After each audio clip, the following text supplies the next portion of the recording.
ꯑꯍꯥꯟꯕꯃꯛꯇꯗ ꯄꯨꯝꯅꯃꯛꯄꯨ e-Manipur Helpdesk ꯃꯥꯏꯀꯩꯗꯒꯤ ꯇꯔꯥꯝꯅ ꯑꯣꯛꯆꯔꯤ꯫ ꯉꯁꯤꯁꯨ ꯑꯅꯧꯕ ꯚꯤꯗꯤꯑꯣ ꯑꯃ ꯄꯨꯗꯨꯅ ꯂꯥꯛꯆꯔꯤ ꯃꯗꯨꯗꯤ ꯑꯩꯈꯣꯏꯅ ꯃꯇꯧ ꯀꯔꯝꯅ ꯑꯣꯟꯂꯥꯏꯟꯗ ꯑꯩꯈꯣꯏꯒꯤ ꯍꯤꯡꯒꯣꯜ ꯀꯁꯅ ꯀꯃꯥꯏꯅ ꯊꯤꯒꯅꯤ ꯍꯥꯏꯕꯗꯨ ꯃꯗꯨꯒꯤ ꯑꯣꯏꯕ ꯚꯤꯗꯤꯑꯣ ꯑꯣꯏꯗꯣꯏꯅꯤ꯫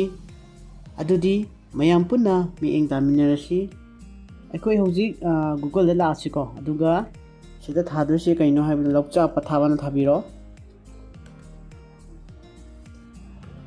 ꯏꯟꯇꯔ ꯐꯨꯕꯤꯔꯣꯀꯣ, ꯑꯗꯨꯒ ꯑꯍꯥꯟꯕꯒꯤ ꯂꯤꯡꯁꯤꯗ ꯆꯪꯕꯤꯔꯣꯕ ꯂꯧꯆꯥ ꯄꯊꯥꯞ ꯊꯥꯕꯁꯤꯗ꯫ ꯁꯤ ꯆꯪꯉ ꯃꯇꯨꯡꯗ ꯑꯩꯈꯣꯏ ꯁꯨꯃꯥꯏꯅ ꯃꯥꯒꯤ ꯂꯧꯆꯥ ꯄꯊꯥꯞꯀꯤ ꯁꯨꯃꯥꯏꯅ ꯄꯦꯖ ꯂꯥꯛꯑꯅꯤꯀꯣ꯫ ꯑꯗꯨꯒ ꯁꯤꯗ ꯑꯍꯥꯟꯕꯗ ꯈꯟꯗꯣꯏꯁꯦ ꯗꯤꯁꯇ꯭ꯔꯤꯛ, ꯏꯁꯥꯒꯤ ꯗꯤꯁꯇ꯭ꯔꯤꯛ ꯈꯟꯕꯤꯔꯣ꯫ ꯁꯤ ꯈꯜꯂꯦ, ꯑꯗꯨꯒ ꯁꯔꯀꯜ ꯈꯟꯕꯤꯔꯣꯀꯣ꯫ ꯁꯤꯗ ꯁꯔꯀꯜ ꯏꯁꯥꯒꯤ ꯍꯥꯏꯗꯤ SDO ꯍꯥꯏꯇꯥꯔꯦ, SDO ꯑꯣꯐꯤꯁꯇꯣ, ꯅꯠꯇ꯭ꯔꯒ ꯁꯔꯀꯜ SDC ꯑꯣꯐꯤꯁ ꯑꯣꯏꯒꯦꯔꯥꯀꯣ꯫ ꯁꯤꯗ ꯂꯤꯁꯇ ꯌꯥꯎꯔꯝꯒꯅꯤ꯫ ꯁꯤꯗ ꯌꯥꯎꯕꯉꯩ ꯍꯥꯏꯗꯤ ꯈꯁꯅꯥ ꯊꯤꯕꯁꯨ ꯌꯥꯗꯣꯏꯅꯦꯕ꯫ ꯁꯤꯗ ꯑꯩꯈꯣꯏꯒꯤ ꯑꯣꯏꯅ ꯁꯤ ꯈꯜꯂꯒꯦ, ꯁꯤ ꯂꯩꯔꯦ꯫ ꯃꯊꯪꯗ ꯏꯁꯥꯒꯤ ꯚꯤꯂꯦꯖ, ꯁꯤꯒꯤ ꯚꯤꯂꯦꯖꯁꯦ ꯍꯧꯖꯤꯛꯀꯤ ꯄꯇꯥꯒꯤ ꯈ꯭ꯋꯥꯏꯒꯤ ꯔꯥꯏꯠ ꯁꯥꯏꯠ ꯀꯣꯔꯅꯔꯗꯨꯗ ꯚꯤꯂꯦꯖ ꯑꯃ ꯊꯥꯕꯅꯦꯕ, ꯑꯗꯨꯒꯤ ꯅꯝꯕꯔꯗꯣ ꯑꯣꯏꯒꯗꯕ, ꯑꯗꯨꯒꯤ ꯚꯤꯂꯦꯖꯇꯣ ꯁꯤꯗ ꯈꯜꯂꯒꯦ꯫ ꯑꯩꯒꯤ ꯑꯣꯏꯅꯗꯤ ꯁꯤ ꯈꯜꯂꯦꯀꯣ꯫ ꯁꯤ ꯈꯜꯂ ꯃꯇꯨꯡꯗ ꯑꯗꯨꯒ ꯁꯤꯒꯤ ꯅ꯭ꯌꯨ ꯄꯇꯥ ꯅꯝꯕꯔꯁꯦ ꯀꯃꯥꯏꯅ, ꯍꯥꯏꯗꯤ ꯄꯇꯥꯗ ꯀꯃꯥꯏꯅ ꯊꯤꯒꯅꯤ ꯍꯥꯏꯔꯒꯗꯤ ꯑꯩ ꯍꯥꯏꯖꯔꯛꯀꯦ꯫ ꯁꯤꯒꯤ ꯄꯇꯥ ꯑꯁꯤꯗ ꯁꯤ ꯂꯩꯔꯦꯀꯣ꯫ ꯁꯤꯒꯤ ꯄꯇꯥ ꯑꯁꯤꯗ ꯁꯤꯗ ꯑꯅꯧꯕ ꯄꯇꯥ ꯅꯝꯕꯔꯅ ꯂꯩꯔꯤꯁꯦ, ꯁꯤ ꯃꯄꯥꯁꯤꯗ ꯁꯤꯗ ꯂꯩꯔꯤꯁꯦ, ꯁꯤꯁꯤꯅ ꯅ꯭ꯌꯨ ꯄꯇꯥ ꯅꯝꯕꯔꯗꯣ ꯑꯣꯏꯗꯣꯏꯅꯦꯕ꯫ ꯁꯤ ꯀꯌꯥꯅꯣ? 1312 ꯀꯣ꯫ 1312 ꯏꯔꯁꯤ, 1312꯫ ꯃꯊꯪꯗ ꯂꯥꯛꯏꯁꯦ ꯀꯩꯅꯣ? ꯅ꯭ꯌꯨ ꯗꯥꯛ ꯅꯝꯕꯔ꯫ ꯅ꯭ꯌꯨ ꯗꯥꯛ ꯅꯝꯕꯔꯁꯤꯅ ꯀꯔꯝꯕꯅꯣ ꯍꯥꯏꯔꯒꯗꯤ ꯁꯤ ꯄꯇꯥ ꯅꯝꯕꯔꯁꯤꯗ ꯁꯤꯗ ꯂꯥꯛꯑꯣ, ꯁꯤ ꯂꯥꯛꯑꯣ꯫ ꯃꯊꯛꯀꯤ ꯁꯤꯗ ꯗꯥꯛ ꯅꯝꯕꯔ ꯑꯃ ꯊꯥꯕ ꯑꯃ ꯌꯥꯎꯔꯝꯒꯅꯦꯕ ꯁꯤ ꯀꯂꯝꯁꯤꯗ꯫ ꯁꯤꯒꯤ ꯀꯂꯝꯁꯤꯗ ꯅꯝꯕꯔ 2 ꯌꯥꯎꯔꯝꯒꯅꯤ꯫ ꯁꯤꯗ ꯃꯊꯛꯇ ꯑꯃ 137874 ꯑꯣꯏꯗꯣꯏꯅꯤꯀꯣ꯫ ꯁꯤꯁꯤ ꯅꯠꯇꯕꯤꯗ ꯃꯈꯥꯒꯤ ꯕꯥꯔ ꯆꯤꯡꯉ ꯃꯇꯨꯡꯗ ꯃꯈꯥꯗ ꯂꯩꯕ ꯅꯝꯕꯔ ꯁꯤ ꯑꯣꯏ ꯂꯧꯒꯗꯕ꯫ ꯀꯌꯥꯅꯣ? 1762꯫ 1762ꯁꯤ ꯁꯤꯗ ꯏꯔꯁꯤ, ꯅ꯭ꯌꯨ ꯗꯥꯛ ꯅꯝꯕꯔꯁꯤꯗ 1762 ꯀꯣ꯫ ꯑꯗꯨꯒ ꯁꯤꯒꯤ ꯄ꯭ꯔꯣꯁꯤꯠ ꯊꯥꯕꯁꯤ ꯅꯝꯕꯤꯔꯣ꯫ ꯁꯨꯃꯥꯏꯅ ꯂꯥꯛꯑꯅꯤꯀꯣ꯫ ꯁꯨꯃꯥꯏꯅ ꯂꯥꯛꯑ ꯃꯇꯨꯡꯗ ꯁꯤꯒꯤ ꯑꯩꯈꯣꯏꯒꯤ ꯃꯥꯒꯤ ꯇꯦꯛꯁꯁꯤ ꯗ꯭ꯌꯨꯁꯤ ꯀꯌꯥ ꯂꯩꯕꯅꯣ ꯍꯥꯏꯕꯗꯨ ꯗꯤꯇꯦꯜꯁ ꯁꯤꯜꯂꯛꯑꯅꯤꯀꯣ꯫ ꯇꯦꯛꯁ ꯄꯦꯠ ꯑꯞ ꯇꯨ ꯏꯌꯔ 2025 ꯐꯥꯎ ꯊꯤꯈ꯭ꯔꯦ ꯍꯥꯏꯅꯤꯀꯣ ꯁꯤꯗ ꯍꯥꯏꯁꯦ꯫ ꯗ꯭ꯌꯨꯁꯤ ꯀꯌꯥꯅꯣ? ꯍꯧꯖꯤꯛ 2026ꯅꯤꯅ ꯗ꯭ꯌꯨꯁꯤ ꯆꯍꯤ ꯑꯃꯒꯤ ꯂꯩꯔꯦꯕ꯫ ꯆꯍꯤ ꯑꯃꯒꯤꯗꯤ ꯀꯌꯥꯅꯣ? 51ꯅꯦꯕ꯫ ꯑꯗꯨꯅ ꯁꯤꯗ ꯄ꯭ꯔꯣꯁꯤꯠ ꯇꯨ ꯄꯦ ꯂꯦꯟ ꯇꯦꯛꯁꯁꯤꯗ ꯆꯪꯕꯤꯔꯣ꯫ ꯑꯗꯨꯒ ꯁꯤꯗ ꯃꯥꯒꯤ ꯃꯃꯤꯡ ꯃꯊꯥ, ꯃꯥꯒꯤ ꯍꯥꯏꯗꯤ ꯄꯇꯥꯗꯨꯒꯤ ꯗꯤꯇꯦꯜꯁ ꯁꯤꯗ ꯊꯣꯛꯂꯛꯑꯅꯤꯀꯣ꯫ ꯃꯃꯤꯡ, ꯄꯇꯥꯗ ꯃꯃꯤꯡ ꯃꯊꯥ, ꯑꯦꯗ꯭ꯔꯦꯁ ꯊꯣꯛꯂꯛꯑꯅꯤ꯫ ꯍꯧꯖꯤꯛꯀꯤ ꯑꯩꯈꯣꯏꯅ ꯃꯦꯟꯈꯤꯕ ꯅ꯭ꯌꯨ ꯄꯇꯥ ꯅꯝꯕꯔ ꯀꯣ, ꯃꯥꯒꯤ ꯑꯦꯔꯤꯌꯥ ꯀꯌꯥꯅꯣ, ꯑꯗꯨꯒ ꯂꯦꯟ ꯀ꯭ꯂꯥꯁꯅ ꯀꯩꯅꯣꯗꯣ ꯁꯤ ꯂꯣꯏ ꯊꯣꯛꯂꯛꯑꯅꯤ꯫ ꯑꯗꯨꯒ ꯑꯩꯈꯣꯏ ꯃꯊꯪꯒꯤ ꯁ꯭ꯇꯦꯞ ꯑꯣꯏꯅ ꯑꯩꯈꯣꯏꯒꯤ ꯄ꯭ꯔꯣꯁꯤꯠ ꯇꯨ ꯄꯦ ꯂꯦꯟ ꯇꯦꯛꯁꯁꯤꯗ ꯅꯝꯕꯤꯔꯣꯀꯣ꯫ ꯅꯝꯕ ꯃꯇꯨꯡꯗ ꯁꯨꯃꯥꯏꯅ ꯂꯥꯛꯑꯅꯤꯀꯣ꯫ ꯁꯤꯗꯁꯤ ꯂꯥꯛꯇꯣꯏꯁꯦ, ꯑꯗꯨꯒ ꯁꯤꯒꯤ ꯄꯦ ꯕꯥꯏꯁꯤꯗ ꯍꯧꯖꯤꯛꯀꯤ ꯄꯇꯥꯗ ꯂꯩꯕ ꯃꯃꯤꯡꯗꯣ ꯑꯗꯨ ꯃꯦꯟꯁꯤꯟꯕꯤꯔꯣ꯫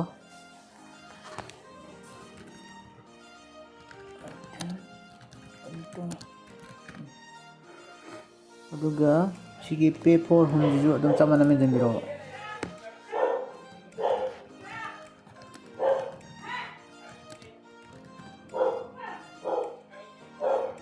ꯑꯗꯨꯒ ꯔꯤꯂꯦꯁꯟꯁꯤꯞ ꯋꯤꯠ ꯑꯣꯅꯔꯁꯦ ꯁꯦꯜ ꯑꯗꯨꯝ ꯏꯕꯤꯔꯣ꯫ ꯑꯗꯨꯒ ꯃꯣꯕꯥꯏꯜ ꯅꯝꯕꯔꯁꯤꯅ ꯍꯧꯖꯤꯛꯀꯤ ꯃꯣꯏꯒꯤ ꯃꯣꯕꯥꯏꯜ ꯅꯝꯕꯔ ꯑꯃꯠꯇ ꯃꯦꯟꯁꯤꯟꯕꯤꯔꯣꯀꯣ, ꯑꯗꯨꯝ ꯌꯨꯝꯗꯨꯒꯤ ꯑꯗꯨꯝ꯫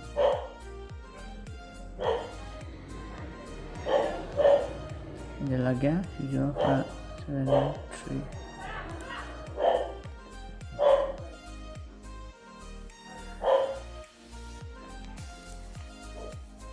ꯂꯩꯔꯦ꯫ ꯑꯗꯨꯒ ꯗꯤꯄꯣꯖꯤꯇꯔ ꯑꯦꯗ꯭ꯔꯦꯁꯁꯦ ꯃꯣꯏꯒꯤ ꯑꯦꯗ꯭ꯔꯦꯁꯇꯣ ꯑꯗꯨꯝ ꯃꯦꯟꯁꯤꯟꯕꯤꯔꯣ꯫ ꯃꯌꯥꯡꯂꯥꯡꯕꯝ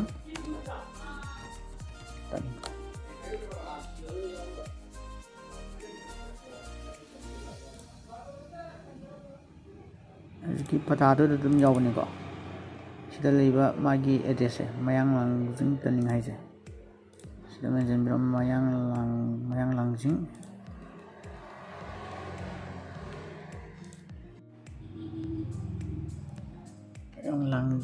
ꯇꯅꯤꯡ ꯍꯥꯏꯕ, ꯃꯌꯥꯡꯂꯥꯡꯖꯤꯡ ꯇꯅꯤꯡ ꯂꯩꯔꯦ꯫ email address sidi adum mandatory oidabane sim thame ko aduga si mail aba matungda sigi confirm ji nambiro confirm number matungda samai laani ko si lere magi detail happen laani mami matha ko father husband si lere address laani ko aduga sida make payment 1000 nambiro aduga si payment gateway da laani samai laani ko samai la matungda koi payment mo che amata khanbiro ko ahan beji khalase aduga si I agree da nambirani aduga proceed for payment ji da khanbiro kala matungda samai na magi number ama tholani ko si number je kaina khangjan biro screenshot option biro ko option bire okay nambiro aduga samai na koina pay to pagi magi payment gateway da laani payment da tawgra matungda koina samai na tholakani ba sida kaino hai kan koina samai tholakpa matamji ai gijibu kaino receipt tholakti ji kaino khalakani ba moi yasi ki sigi size pajana ID process pajana loidabagi update oidabagi ko si film je leibani aduna sigi damukta kaimta koina matha saningai oideba sorry we have not received any payment response haita sida haire ko if your account is debited paisa ka khagadi please check the status from the verified land tax payment jidagi koina verify tawbiyo ha status to koina paisa di ka kre ko account lagi aduga sida di status se try lakti smai thok leire aigi khasna receipt chu thigrabra thidriba ha sada chamam na bam pokane ba smai thigrga di smai na la aga di koina si verify tawdune ba mo sigi citizen corner la biro aduga verify land tax payment dis na lakbiro la matunda koi ngasai han ba da khan gi ba maina details la khan biro ko kala village khan biro village ka si choire sang lera village khan biro ala matunda ngasai gi pata number men biro pata number ro kiano tengeng gi pata number 1312 do dark number si men biro 1762 si mail aba matungda sidagi online payment sida ambiro number matungda sida tholane serial number 12 lai ko 1 jina kaino 2005 to thigi ba receipt to du oi ne status to sida bank kaina jet counter na online na thigi ba di ko sida du da tu da tholai je kaino haji thigi ba du oi ne zero payment sile ko august ki date 6 lai re check status tha ba nambiro ko aduga samai tholani ko si success ore habi tholani aduga sigi receipt chi smaina tholani aduga koina save to page kai to ni si print tha ba nambiro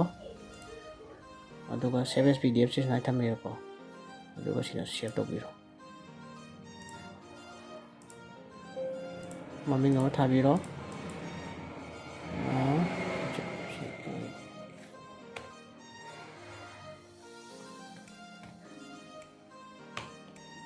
save tawre ko yare ko asum tawduna aikoina land tax si online da thigani adudi gasigidi video batak soide te sijrage bathagi video da mo batak seloga update video batak share gamda mo hada jarake aduna video asi dunga beragadi like comment abadi channel asida nawna changlakpa oiragadi subscribe tawsanbiramu adom support na ai video matang sema gamja oijagodoribani aduna support tawbo lepiganu haijari pudamakpu thagachari bathagi video da mo thengnarasi